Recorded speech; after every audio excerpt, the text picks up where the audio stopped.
Airport की तस्वीर भी दिखा दें।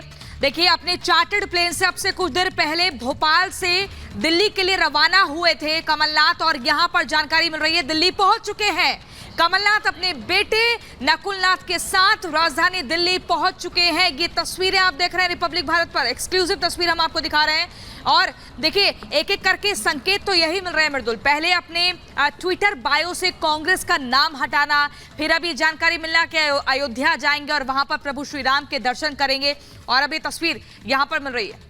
बिल्कुल, और बहुत सारी संभावनाएं हैं, लेकिन ये कब से शुरू हुआ है इस पर भी हम आगे चर्चा करेंगे। पहले रुक करते हैं गणेश का। गणेश, बताइए, एयरपोर्ट की तस्वीर हम देख रहे हैं, कमलनाथ पहुंच गए, किसी भी समय बाहर जा सकते हैं, लेकिन कहां सबसे पहले जाएंगे, अब इसी पर निगाहें हैं। गणेश, देखिए, इस समय मैं कमलनाथ के उसी जगह पर हूँ जहाँ पर एयरपोर्ट से बाहर निकलने के बाद कमलनाथ यहाँ पर जो राजदूत मार्ग पर स्थित उनका हवा घर एक तरीके से 19A यहाँ पर वो आएंगे, और यहाँ पर पूरी तरीके से किस तरीके से आगे की रणनीति होगी। और जिस तरीके से अगर हम देखें तो अभी फिलहाल अगर बात किया जाए तो बीजेपी की राष्ट्रीय कार्यकारिणी चल रही है, और उसके बाद जो नेताओं से मुलाकात करने का उस तरीके से जो बातें पता थी, लेकिन आगे के क्या कुछ होगा, करीबन 3:15 बजे के आसपास उनका दिल्ली उतरने का पूरी तरीके से जो प्रोग्राम है वो सब कुछ है।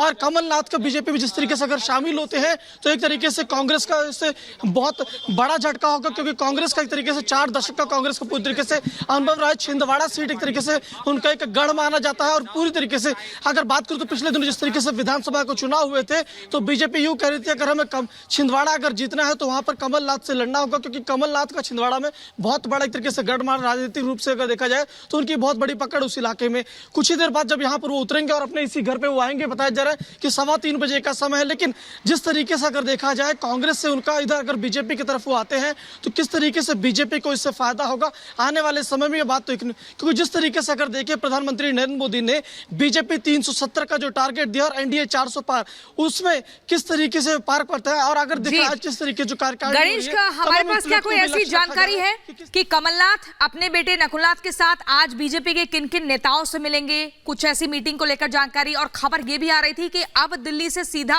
अयोध्या के लिए रवाना होंगे, या आज राजधानी दिल्ली में रुकेंगे और कल अयोध्या जाएंगे, इसको लेकर क्या जानकारी? देखिए, अभी 3:15 बजे के आसपास वो दिल्ली लैंड करेंगे, उसके बाद अपने आवास इसी जगह पर वो पहुंचेंगे। उसके बाद बीजेपी के जो राष्ट्रीय कार्यकारिणी की बैठक चल रही है, रात को संभवतः अगर उनकी मुलाकात होती है, रात को नेताओं से मुलाकात होगी, क्योंकि करीबन 8 बजे तक तो बीजेपी की कार्यकारिणी चलेगी। तो बीजेपी के तमाम नेताओं की कार्यकारिणी की जो बैठक है 3:15 बजे तक। और कमलनाथ पहुंच गए। गणेश, आपको दिखा दें, किसी भी समय बाहर आ सकते हैं दिल्ली में सीधे। हम उसी तस्वीर पर टिके हुए हैं जहां कमलनाथ अब गाड़ी में बैठने के बाद निकलने वाले हैं अपने घर की ओर। वही तस्वीर हम दिखा रहे हैं। सिक्योरिटी पूरी पहले से ही तैनात थी, और इन तस्वीरों को जरा देखिए, कमलनाथ गाड़ी में बैठ चुके हैं और अब किसी भी वक्त निकलेंगे। अब ये गाड़ी कहां जाएगी इसी पर निगाहें हैं। खबर तो यह है कि घर जाएंगे, लेकिन अगर घर जाएंगे तो उसके बाद कहां जाएंगे? आगे बढ़ चुकी है गाड़ी प्रियंका और कमलनाथ की गाड़ी, अब ये कहां जाकर रुकेगी इसी पर संशय बना हुआ है, क्योंकि बहुत हद तक खबरें हैं कि कुछ ना कुछ अंदरूनी ऐसे खटास बढ़ गई है जिस वजह से कोई बड़ा फैसला कमलनाथ ले सकते हैं। बड़ी खबर, ये काफिला आप देख रहे हैं आगे बढ़ता हुआ। सुजाता हमारी सहयोगी हमारे साथ जुड़ गई हैं। सुजाता, अभी हमने देखा कमलनाथ और नकुलनाथ पहुंच चुके हैं राजधानी दिल्ली, गाड़ी में बैठ चुके हैं। यहां से खबर है कि राजदूत मार्ग में जो उनका आवास है वहां पर पहुंचेंगे, और संभवतः आज शाम को बीजेपी के कद्दावर नेताओं से मुलाकात हो सकती है। इसको लेकर क्या बड़ी जानकारी आपके पास? मृदुल और प्रियंका, देखिए, बहुत सी अटकलें लगाई जा रही हैं।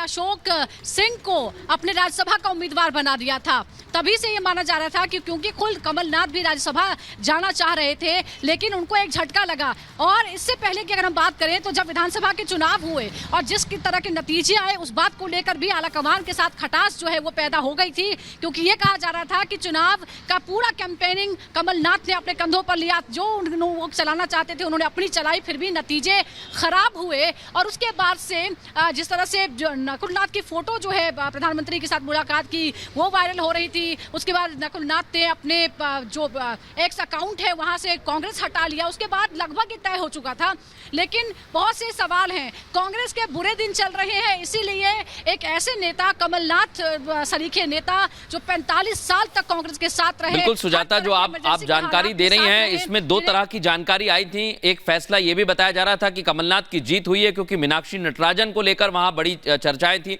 और ओबीसी चेहरे को कमलनाथ चाहते थे, कोई नया चेहरा है क्योंकि ग्वालियर चंबल की जो राजनीति है उसमें ज्योतिरादित्य सिंधिया के बाद कोई नहीं आया है। लेकिन अब एयरपोर्ट से रवाना हो गए और मुझे लगता है गणेश का हम एक बार रुख करते हैं। गणेश का अगर फ्रेम दिख रहा हो, क्योंकि किसी भी समय जानकारी है कि वहां पहुंच सकते हैं। गणेश बताइए वहां कैसी हलचल है?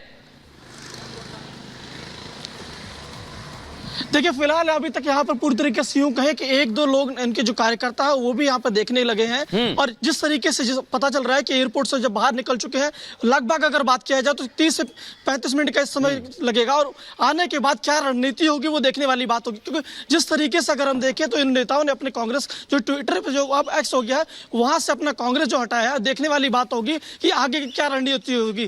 क्योंकि अगर कांग्रेस से इस तरीके से कमलनाथ हटते तो पूरी तरीके से कांग्रेस को ये बहुत बड़ा झटका होगा, क्योंकि 4 दशक से रहना और कांग्रेस के तरीके से मजबूत रणनीतिकार में से एक थे कि किस तरीके से आगे बढ़ना है, कैसे क्या कुछ होना है, वो सब कुछ एक तरीके से कांग्रेस में उन्हें पता होता था। अब जब वो कांग्रेस से अगर अलग होंगे तो कांग्रेस की क्या स्थिति होगी, मध्य प्रदेश से क्या स्थिति होगी, क्योंकि किस तरीके से अब आगे कांग्रेस का रुख होगा। क्योंकि ये देखिए और अभी के समय से नहीं, हम इंदिरा गांधी के समय से गणेश बात कर रहे हैं, कांग्रेस से निकल के आना अब बिल्कुल बिल्कुल इंदिरा गांधी के समय से हम बात कर रहे हैं, आपातकाल के पूर्व, आपातकाल के बाद, राजीव गांधी के समय, संजय गांधी की मित्रता, बहुत सारी बातें। और इसी बीच वरिष्ठ नेता सुमित्रा महाजन, पूर्व लोकसभा की स्पीकर भी नहीं, 10 फरवरी को कमलनाथ को लेकर उन्होंने कहा कि राम का नाम लेकर बीजेपी में आ जाएं, उनका स्वागत है। जवाब में कमलनाथ ने 15 फरवरी को क्या कहा था वो अब आपको सुनवाते हैं। अगर कमलनाथ का विकास में विश्वास हो तो जरूर मैं कहूंगी राम का आशीर्वाद लेके आओ, काम करो, काम के लिए आ जाओ। वो काम के लिए जो आना चाहता है वो हर कोई आ जाए। तो मैं आने को वेलकम है आपका, राम बोलो और आ जाओ। ठीक है, वो कह रही है अगर आप लोग भी क्या कह रहे हैं? बहुत सारे लोग कांग्रेस से बीजेपी में ज्वाइन कर रहे हैं, क्या कहना है आपका? वो सब जिनकी मन मंशा है वो करें। सुजाता हमारी सहयोगी लगातार बनी हुई है। देखिए सुजाता, यहाँ पर अगर हम लोकसभा चुनाव की बात करें तो कांग्रेस की तरफ से यात्रा की जा रही है, लेकिन वहीं पर जो उनकी दिग्गज नेता हैं वो छिटकते जा रहे हैं। ये एक बड़ा झटका कांग्रेस के लिए हो सकता है अगर कमलनाथ बीजेपी में जाते हैं। लेकिन यहाँ पर ये समझना होगा, अगर हम थोड़ा सा गणित देखें तो लोकसभा की जो सीटें हैं पिछले चुनाव में 18 सीटें बीजेपी के पास गई थी, मात्र 1 सीट कांग्रेस के पास थी, छिंदवाड़ा। जी 28। अभी यहां से कितना बड़ा फायदा बीजेपी को हो सकता है कमलनाथ और नकुलनाथ को अपने पाले में लेने के बाद? देखिए, राहुल गांधी की यात्रा को लेकर तो लगातार सवाल उठ ही रहे हैं, खासतौर पर उनकी टाइमिंग को लेकर। जब INDA ये पूरा बिखरता गया, एक एक करके नेता छोड़ते जा रहे हैं, इंडी से भी लोग अलग होते जा रहे हैं, आप अपनी यात्रा में व्यस्त हैं, जबकि ये बहुत ही क्रूशल टाइम है, तो उन्हें कांग्रेस जोड़ो यात्रा पर काम करना चाहिए। और ये एक हफ्ते के अंदर दूसरा झटका है। मुख्यमंत्री, पूर्व मुख्यमंत्री के कद के 2 नेता, अशोक चौहान पहले और आज अगर कमलनाथ, औपचारिकता ही भर बाकी, आप ये भी समझ लीजिए।